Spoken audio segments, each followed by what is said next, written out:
Chaque vertu qui habilite à opter facilement pour le bien, là où c'est le plus difficile pour l'une de nos facultés cognitives ou affectives, se mérite le titre de vertu cardinale. On a ici le courage, pour ce qui est de demeurer ferme face à la mort violente. On a aussi la tempérance, pour ce qui est de modérer notre appétit concupiscible, toujours porté à trop désirer ce qu'on sent bon et à trop s'attrister de ce qu'on sent mauvais.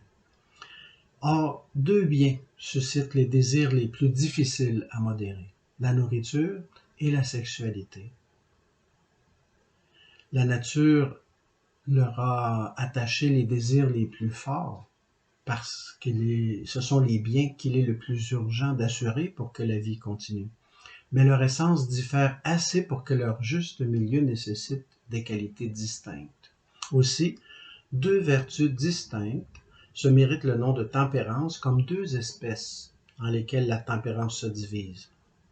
L'abstinence, pour ce qui est de la nourriture, et la chasteté, pour ce qui est de la sexualité.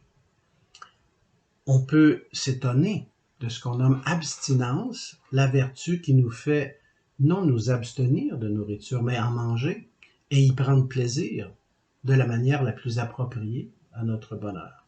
On s'en étonnera moins en prenant conscience qu'étant donné une mystérieuse déficience inhérente à notre nature, ce juste milieu ne s'assure pas en s'entraînant à manger autant qu'il convient, mais moins.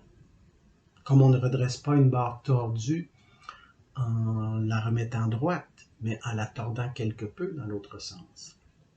En outre, le bonheur n'implique pas seulement survie et santé, mais aussi les conditions les plus propres à une vie intellectuelle riche, plus vite compromise par l'excès de nourriture que par le jeûne.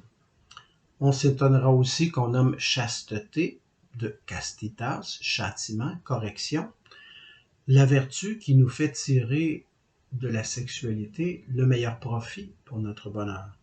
Le motif est semblable. C'est beaucoup plus en s'exerçant à jeûner de sexualité qu'à en user selon juste milieu qu'on développe la maîtrise qui rend aisément capable de ce juste milieu. Là encore, parce que notre nature défectueuse porte beaucoup plus facilement à abuser de la sexualité qu'à n'en pas user assez.